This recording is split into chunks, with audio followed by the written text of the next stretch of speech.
আমি ওই সময় ব্যাপক টিউশনি করতাম, ব্যাপক টিউশনি। কেন ছেড়ে দিয়েছি সেটা বলি, কেন কোচিং সেন্টার ছেড়ে দিলাম, কেন আমি আমার কোচিং বন্ধ করে দিয়েছিলাম সেই গল্পটা বলি।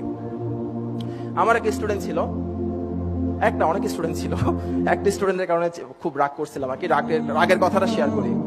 আমার কোচিং থেকে পাশ করে সবাই বিভিন্ন বিশ্ববিদ্যালয়ে ভর্তি হতো, ইঞ্জিনিয়ারিং, মেডিকেল, বিভিন্ন পাবলিক ইউনিভার্সিটি, প্রাইভেট ইউনিভার্সিটি, বিভিন্ন জায়গায় ভর্তি হতো।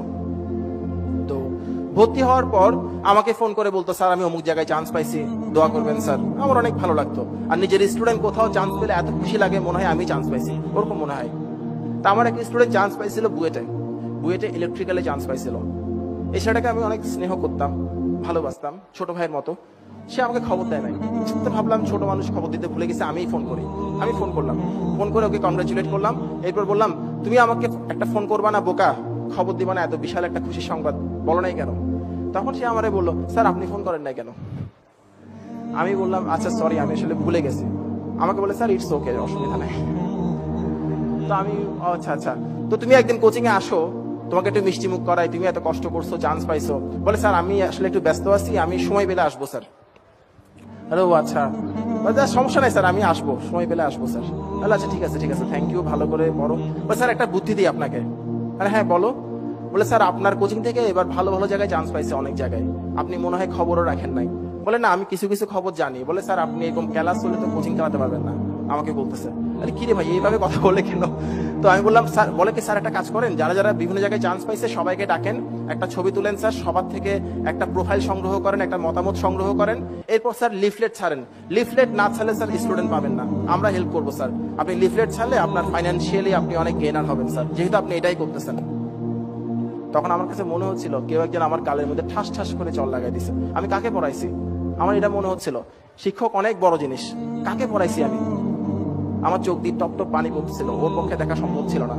তখন আমি সিদ্ধান্ত নিলাম, যাদেরকে পড়াচ্ছি তারা বড় হয়ে আমাকে কতটুকু ভালোবাসবে, কতটুকু মনে রাখবে, কিংবা এই ধরনের অকৃতজ্ঞ আচরণ করবে কিনা। ওর কথায় কষ্ট পাওয়ার আরেকটা কারণ ছিল, এই ছেলে যখন ক্লাস 9-এ সেকেন্ড টার্মিনাল পরীক্ষা দেয়, তখন তার বাবা আঙ্কেল মারা যান, স্ট্রোক করে মারা গিয়েছিলেন, উনি স্ট্রোক করে মারা গিয়েছিলেন। তো ওনার মৃত্যুর পর আন্টিকে আমি ডাকলাম, ডেকে বললাম, ও আমার কাছে করুক, অসুবিধা নাই, ওর জন্য কোনো ফি লাগবে না। তা আন্টি বলে, অসুবিধা নেই, আমাদের ফাইন্যান্সিয়াল সমস্যা নেই, কিন্তু আমি জানি ওদের সমস্যায় আছে। আমি বললাম, আন্টি সমস্যা নেই, মন থেকে বলছি, ওর জন্য কোনো ফি দিতে হবে না, ও এমনি ফ্রি পড়বে, আমার কোচিং অনেকেই ফ্রি পড়ে। যে ছেলেকে আমি ওই সময় থেকে শুরু করে 3.5 বছর পড়াইছি, একটা পয়সাও নিই নাই, সেই ছেলে যখন আমাকে শেখাই কিভাবে পয়সা কামাতে হয়, সে পয়সা আমার দরকার নাই, ওই জন্য আমি ছেড়ে দিয়েছি কোচিংটা। আরেকটা ঘটনা ঘটছিল, আমি যখন পড়াচ্ছি পড়াচ্ছি আমার ডিগ্রি কমপ্লিট করতেছে না, তখন আমার স্টুডেন্টের গার্ডিয়ানরা বাইরে গিয়ে বিভিন্ন কথা বলতো, যে স্যার তো শুধু মাস্টারি করতেছে, কোনো মাস্টারি হচ্ছে বা শিক্ষকতা হচ্ছে আমাদের সব সমাজে সবচাইতে সম্মানিত, একই সঙ্গে স্যাডলি অসম্মানিত পেশা। আমার বলতে খারাপ লাগছে, কিন্তু এটা দুর্ভাগ্যজনক, জাতি হিসেবে আমাদের জন্য খুব দুঃখজনক এই জিনিসটা।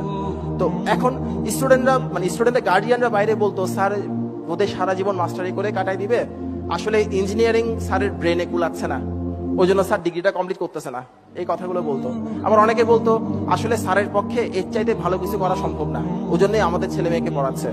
আমার অনেক গার্ডিয়ান এসে আমাকে কথাটা বলে দিত, যে স্যার লোকজন এভাবে করে বলে, আপনি স্যার আপনার ডিগ্রিটা কমপ্লিট করেন, শুনতে খুব খারাপ লাগে স্যার।